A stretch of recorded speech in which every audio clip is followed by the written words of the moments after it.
Good evening, everyone, and welcome to the kickoff inaugural edition of Democracy Desk.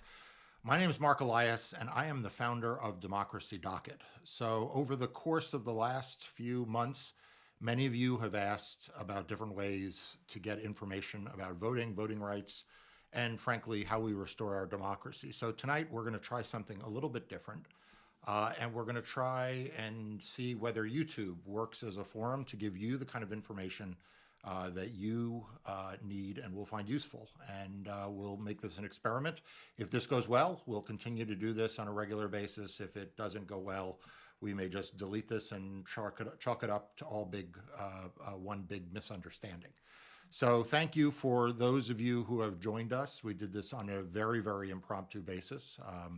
So that we have a chance to get your feedback. So if you have feedback, please put it in the chat as we go along. We want to know what's going to work and what isn't going to work for you as people who we want to make sure are getting good information.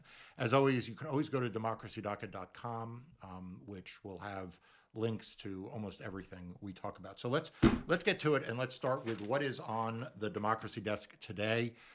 This evening, we decided to do this impromptu because today is the day that the articles of impeachment have gone from the House to the Senate. So just moments ago, you all probably saw on TV, the House managers walked the articles of impeachment over to the U.S. Senate. So I know we all were through this drill a year ago with the last round of articles of impeachment, but let's talk about where we go from here. So the former president former President Trump was impeached while he was president. So some of the nonsense you're hearing right now about that he can't be impeached because he's not president. Well, here's the deal. He was president when he was impeached. Impeachment is a process that's done in the House, and that process was completed before January 20th at noon. And what happens next is the trial. So the Senate tries the articles of impeachment. So those articles were delivered to the Senate from the House as a part of the formality. And this will begin the clock now for the Senate to engage the trial of impeachment. So a few things will be different this time than last time. The most significant is that the Chief Justice of the United States Supreme Court only presides over one kind of impeachment trial, and that is a trial of impeachment of a sitting U.S. president. So Donald Trump is no longer a sitting president, so therefore he does not command the attention of the Chief Justice of the Supreme Court.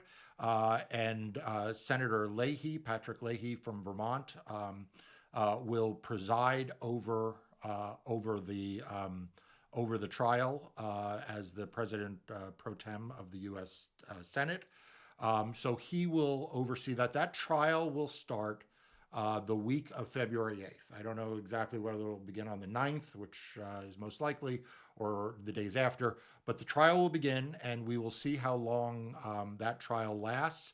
But it is on a single count, incitement of insurrection.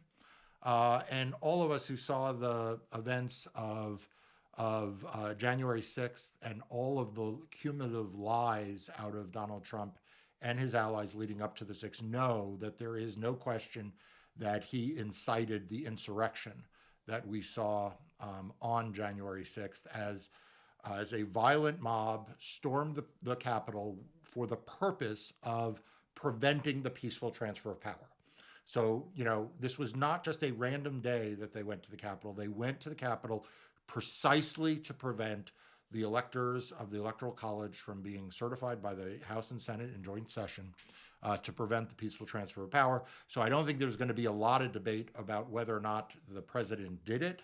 I think that the questions are going to be about what the Senate does about it, what the proper remedy is, the proper punishment. There will potentially be two votes. So the first will require 67 votes, and that is to convict the former president on the article of impeachment, incitement of insurrection. And then if that passes with 67 votes, then there will be a second vote, which only requires 50 votes, which would prohibit him from then running or holding office again.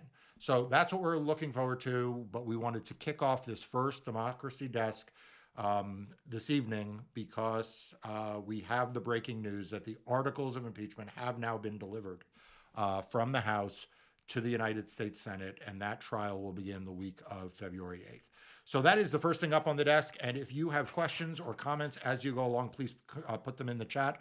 Also, give us feedback on what is working and what is not working for you, whether this is useful to keep doing or not useful to keep doing.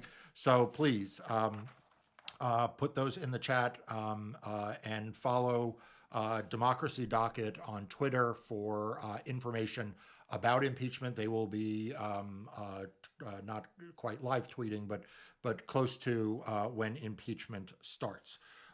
Questions come in already about the 14th Amendment, and that's a great question. So independent of the bar that can be put in place as a result of impeachment, the 14th Amendment also provides that the president could be barred, or for that matter, senators and members of Congress could be barred from holding office if they were involved in seditious insurrection themselves. So we will see how that process plays out if impeachment fails to convict by 2/3, or if there is a failure to bar him by majority vote. But I think it's important, and I think we should all agree it's important to let the impeachment process play out first, because that is the bright blemish, the second time that he has been impeached, the only president in American history to be impeached twice. It was a bipartisan vote in the House. 10 Republicans, including the third-ranking Republican in the House, joined the impeachment effort. Mitch McConnell has not said how he will vote, so we will see. Let's go to second up on the desk. So what the format we're going to try to do is to give you 4 ideas to take away, or dive deep into 4 items each time we do this. So the first was impeachment. Second up is the Biden inauguration. And I know it feels like that was a long time ago, but it was actually just last week.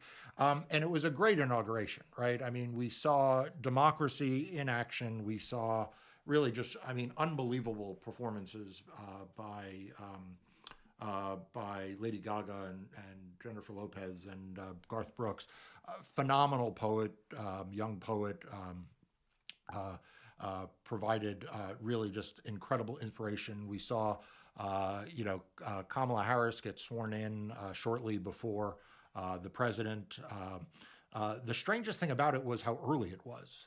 Normally in past years they have timed these things so that literally the president takes the oath of office at like 12 on the dot. And I don't know if this time it was because they ran early due to scheduling, or if it's because they just wanted to have a margin of safety, or if they were just raring to go. But it was really just an unbelievably well-produced inauguration, and hats off to the Presidential Inaugural Committee that's in charge of that, and the great job that they did. But I want to point out that in the inaugural address, there was kind of a major theme, which was about unity. And President Biden hit that unity theme both at the top and throughout the speech. But there was one particular passage that I focused on that I think I want to bring to your all's attention right here. And that is the following. He said, "The will of the people has been heard, and the will of the people has been heeded. We have learned again that democracy is precious, democracy is fragile, and at this hour, my friends, democracy has prevailed." That to me was the key portion of this speech for those of us who are trying to reconcile with kind of how do we go forward. Obviously, unity, very important.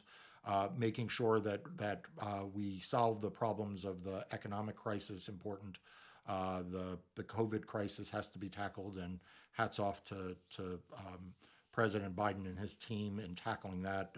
There's no one better in America than Ron Klain, President's chief of staff, who was the czar for Ebola, to help lead this forward. But again, I'm leaving this up on the screen because I want people to pay attention, though, to what the president said about democracy, because we are in a place where we need to restore democracy. We have learned, again, that democracy is precious and democracy is fragile. And at this hour, democracy has prevailed. And so the key there is that at this hour, it has prevailed. Not that it will have prevailed forever, but that at this moment in time, it prevailed. But it almost didn't prevail. I mean, Donald Trump and his allies did everything they possibly could to undermine our institutions of democracy, our peaceful transfer of power, the right to vote. Let's not forget that going back almost a year ago, the RNC announced they'd spend $20 million to oppose voting rights in court in the middle of a pandemic. They would make it harder for people to vote. They'd make lines longer. They'd make voting by mail harder. And we saw them in lawsuit after lawsuit before the election try to convince judges that voting needs to be harder. And that is really a shameful episode in American history, that one of the two major political parties decided to make voting harder. But we did learn that democracy, though fragile, it did succeed. So what do we need to do to move democracy forward and make it less fragile, to make it anti-fragile, to make it more robust and able to withstand and rebuild itself even stronger than it has before? So that brings me to the third item on Democracy Desk, and that is the Republican war on voting continues. So I said, that we saw what the Republican Party and what Donald Trump and his allies did before the election. Obviously, we saw after the election them bring 65 lawsuits. They lost 64 of them. The one they won from Pennsylvania had no meaningful impact on voters. It probably disenfranchised a few dozen, but did not materially affect the outcome. Every other lawsuit that Trump and his allies brought was lost. But you might think that having lost the election, having then lost the two runoffs in Georgia, that the Republican Party might look out now and say, we need to appeal to a broader section of the electorate. We need to expand voting rights and make the emerging electorate realize that we are going to compete for their vote. But quite to the contrary, they have seemed to internalize the opposite lesson. So the Republican war on voting continues. Out of Georgia, we see that they are already planning changes to their voting system. There are proposals to ban drop boxes. Honestly, if you had asked me at the beginning of 2020 on my voter suppression bingo card, I would not have put war on drop boxes. I don't really understand why Republicans last year got it in their head that drop boxes were like the key to their undoing. But we saw state after state after state them attack drop boxes. Honestly, it made no sense. It didn't make any sense at the time. It's obviously bad policy. It's bad policy in the middle of a pandemic. But honestly, I didn't even understand why that was their target. But that continues to be one of the things they are focused on. They are targeting drop boxes, making ID stricter. There's even proposals to ban or to roll back absentee voting in its entirety in Georgia. And don't let people tell you that Raffensperger, the Secretary of State, was a hero. Raffensperger did his job, not more and not less. The fact that he didn't do less doesn't make him a hero. It just means he did his job. His job was to run and certify the election. And if he didn't want to do that without claiming hero status, he shouldn't have run for Secretary of State. But Raffensperger is now part of a group in Georgia of Republican officials who are, mark my words, they are going to try to make voting harder for everyone. The Gwinnett County Board Republican chairwoman, this is what she said. She said that they need to limit no excuse absentee voting and do more voter purges. And here's her quote, they don't have to change all of them, but they've got to change the major parts of them so that we at least have a shot at winning. So in other words, she was honest. She said, we've got to roll back voting rights in Georgia so that we, quote, at least have a shot of winning. That's what this boils down to. They're not trying to prevent fraud. There was no fraud in the last election. Everyone is now seeing that. The courts found that. The Department of Justice, Bill Barr said he didn't see any evidence of fraud. We've seen state after state officials, Democrats and Republicans, say no evidence of fraud. But this is what's motivating it. They're being motivated not by some sincere effort to prevent fraud. They're doing it for two reasons. Number one, because they want to placate Donald Trump and his base. But number two, because they don't think they can win if everyone votes. If every lawful voter is able to participate in the process, they don't think they can win. In Arizona, we see similar efforts by Republicans there to roll back vote by mail. New Hampshire is constantly targeting student voting. We've already been suing New Hampshire over their efforts to disenfranchise students in New Hampshire. There's talk about increasing those efforts.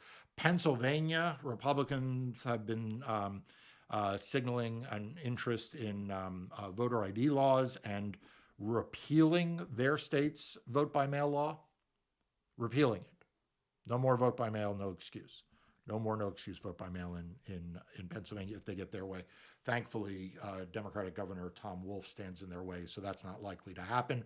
But again, state after state, the Republicans have one way of trying to win, which is to restrict the franchise. Texas, the Republican Party has called in the legislature to make election integrity its number one priority in 2021. They want to curtail the number of days of early vote. They have already done so much damage in that state. It's hard to believe that there's any more ways for them to block voting rights in Texas, but they're still trying. We are still litigating. I'm still involved in litigation in about 37 cases. So the fight for voting rights continues. It is not over, but we're going to see a ramp up in the war on voting by Republicans, and it's important that all of us do our part. What are those things we can do? Well, number one, we can speak out. We can talk to our neighbors, our friends on social media. We can be the voice to say, this is not okay, this is not normal, this is not okay. Second, those of us like myself who are lawyers litigate, we can litigate these cases and we can fight them. But we can call our members of state houses and state senates and tell them that they need to make democracy expansion and preservation top on the agenda. Which brings me to item 4 on Democracy Desk, how we fight back. What are we going to do to fight back? So, Democracy Docket launched on the day of the swearing in. It's 100 Days of Democracy. So what is that? And what are we trying to do with Democracy Docket? We are trying to solicit everyone's ideas to make democracy stronger and to come up with reforms that are going to work in each of our local communities and at the congressional level. So obviously at the congressional level right now, Speaker Pelosi has introduced HR 1. There is an equivalent in the Senate, S1, and those are broad, sweeping bills that, if they pass, would reform voting rights, campaign finance, redistricting. But we're trying to, in the meantime, over the course of the next 90 plus days, ask people to submit their own ideas. What ideas that may not be in S1 or HR1? They may be smaller ideas, but you know what? Oftentimes it's the small things that create these friction points that disenfranchise voters. And so we're looking for your ideas there. You can put them in the chat now, or you can go to Democracy Docket and click on the place where you can provide your ideas for a new democracy agenda, 100 Days of Democracy, and that is something we're going to be focusing on. So how can in the chat, a couple of questions have come up. How can the Public Health Democracy Docket, if you go to the website, you'll see there are ways you can sign up, you can spread the word, you can lend your voice, and so, you know, sharing out Democracy Docket on Twitter, on Instagram, telling people that you enjoyed this first YouTube is helpful, but go to the website and sign up is probably the single biggest thing, other than spreading it on social media. That's a question from Vicky. Kev Y asks, given that most Republicans happily ignore the truth, isn't it very likely they will pretend the trial is unconstitutional and there isn't evidence of incitement? So, Kev, this is an interesting question. I think it is more likely that they say that the trial is unconstitutional than they say there isn't evidence of incitement. I don't think a lot of the Republican senators are going to want to go on record saying that there was not evidence of incitement. I could be wrong. I mean, there'll be some who for sure do. But I think that to the extent the Republicans hide from this, it's not going to be because they say there wasn't evidence of incitement. They're going to say because he's no longer president, you know, what are we doing? You know, they're either you can't have a trial after after he's left office, which you've already seen some Republican senators suggest that it's unconstitutional to have a trial after he's left, or that it's not that in the that they don't want to set a precedent of post office convictions. That's kind of where I think you'll see the Republicans settle around this. But honestly, we can't let that settle in as a narrative, because if we don't, as a country, stand up to the actions of a mob incited by the president to prevent the peaceful transfer of power, then we've given up a lot in the fight for democracy. If they, Wendy asked if they don't, Wendy asked if they don't convict, can they still impose the 14th Amendment? And Karen Watson asked if they don't have enough votes to convict, what happens next, if anything? So let me combine those two. The 14th Amendment, independent of the impeachment power, provides that elected officials, members of Congress, the president, who engage in insurrection are ineligible to hold office going forward. This was put in place as part of the 14th Amendment following the Civil War. I think the best reading of it is that is self-executing and does not require a two-thirds vote or an impeachment. Clearly, it doesn't require a two-thirds vote or impeachment. But my view is that it's self-executing, that either Congress can make that finding or a court can make that finding. But that is an unsettled question. Hopefully, we won't have to find out. He will be impeached, convicted, and barred. It would only come into play if he then sought to run again, and at that point, it would be up to whether Congress and or the courts would enforce that. But that's kind of my opinion sitting here today.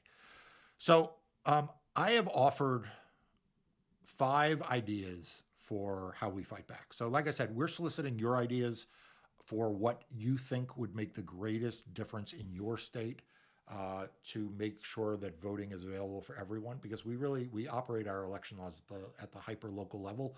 So we want to hear from you. You can provide those by going to Democracy Docket. If you have a question for me, by the way, in the intervening period, like when I'm not doing, when I don't have a YouTube live stream scheduled, you can also go and there is an Ask Mark feature where you can put in your question, and it will be, I'll either answer it on Twitter or more likely save it for the next live stream and then answer it at that point.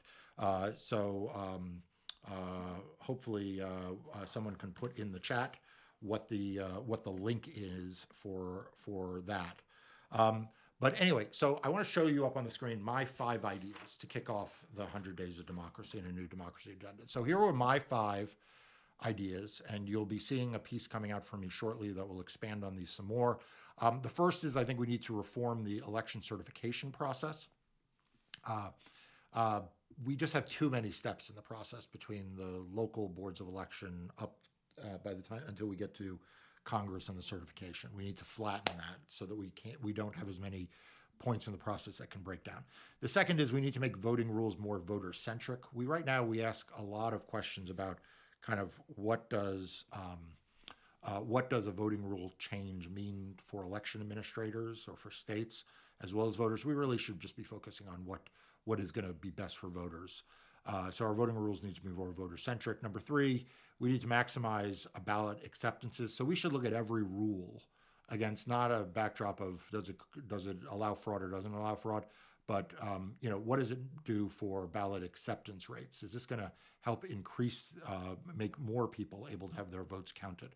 Number 4, we need to audit election administration. A lot of states, or many states now, audit election results, so that you can see whether the numbers were correct. But we ought to audit election officials or election administration as well, see whether or not votes were inadvertently or improperly not counted, to make sure that election officials are doing their job. And then finally, we ought to move to a system where all election changes are published on the internet before they take effect. So those are my 5 ideas, but I want to hear yours. I think the last one about publishing election changes would make a huge difference. I mean, one of the problems that people face right now is that they oftentimes don't know. Um, they oftentimes don't know when a change um, of the of election rules is being made. People don't know if their polling place has been moved or if there's a change on voter ID. They don't know if their state has enacted some reform or change about vote by mail, extended deadlines. So the last of those five is to basically is to require that every state and locality just have a dedicated website where they just publish whatever changes there are. And they do it in advance. You know, I propose 30 days in advance so that people are not taken by surprise. Because right now there is no one place. There is no one place for people to go. So let me answer a couple more questions in the chat. Michelle Brown asks, do any of the legislative members fall under a legal process like impeachment for their involvement in the insurrection, or is that the FBI or some other group? So great question. I wrote something about called The Day Democracy Was Attacked, which you can find on democracydocket.com. And I list a bunch of things that I think need to happen next, including at that point I was calling for the impeachment of the president. But one of the things I said is that if members of Congress were involved in inciting or in any way involved in the insurrection, they need to be subject to expulsion by the House or Senate. So the House and Senate each maintain the ability to discipline their members, including reprimanding, censuring, and expulsion being the highest sanction. And I'm glad to see that since I proposed, I also proposed as part of that the House and Senate have independent counsels that conduct an independent investigation of what role members of Congress may have played. So that there's a public confidence in the outcome of those, and that that investigation ought to be public.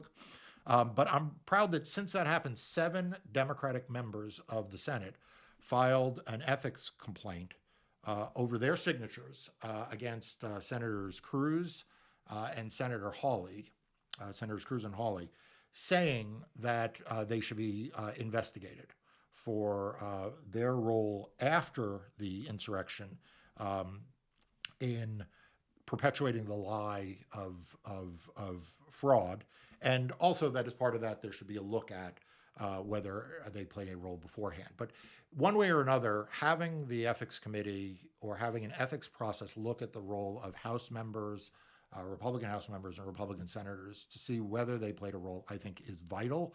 And if they did, they should be dealt with seriously and to the full extent of the law. I have a question in the chat from Sai, I think it is, S-A-I. I'm sorry if I've mangled your name. Are there legitimate concerns with mail-in voting? If so, what can be done to address them? Look, here's the deal. The biggest problem with mail-in voting is not fraud. The biggest problem with mail-in voting is disenfranchisement.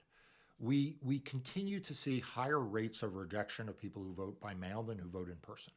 So if you vote in person, there is virtually no chance that your ballot won't count. I mean, there is some minimal chance that the scanners won't work, and certainly if you're given a provisional ballot, your ballot may not count. But in the overwhelming majority of cases, almost all cases, your vote will count. The thing with vote by mail is that we still have an epidemic of uncounted ballots that are cast by mail, either because they were delivered too late because of postal service delays outside the control of the voter, or because the signature matching or other verification regime found that the worker doesn't think the ballot verifies. Or, in Pennsylvania, we saw that ballots were being rejected because they were so-called naked ballots, right? The ballot had been put in the outer envelope without being put inside an inner secrecy envelope. And so when I look at the mail-in voting systems, those are the things I focus on, because those are overwhelmingly the problems with mail-in voting. The problem with mail-in voting is not a problem of fraud, by and large. It is overwhelmingly a problem of disenfranchisement. And so that's why I say that one of the principal reforms that I have is, how do we maximize lawful votes being counted? Way too often we are balancing, administrative convenience of the state or local officials, budgets, and we're also, concerned about fraud. And this is not to say we shouldn't have protections against fraud. But fraud in our elections is vanishingly rare. I mean, we just went through an election where there was scrutiny by every possible branch and arm of the Republican Party and President Trump and Republican election officials to try to find evidence of fraud, and they didn't find any. So it's not to say we don't need any anti-fraud provisions, but we have those provisions. What we don't have is the balance on the other side, is to make sure that every step in this process serves a purpose and is not disenfranchising voters. The naked ballot rule in Pennsylvania doesn't serve an anti-fraud provision measure. All it did was disqualify lawful votes. So I think that's where we need to put the. That's where we need to put the. Where we need to put the emphasis. It is 8 o'clock, and I promised I was going to keep this to under a half hour. I may have already violated that rule. So I want to thank you all for joining the kickoff edition. I went out of my way not to publicize this one because I knew it was going to be rough. I really want to hear from you about what worked and didn't work. So please let us know if this is something we ought to keep doing. We ought to be doing weekly, monthly, only on special occasions, or frankly, never want to see it again. And what about the format worked and what about the format didn't work. And until then, you can follow us on at democracydocket.com, on Twitter at democracydocket, on Instagram at democracydocket, and Facebook at democracydocket. Thank you, everyone, for joining.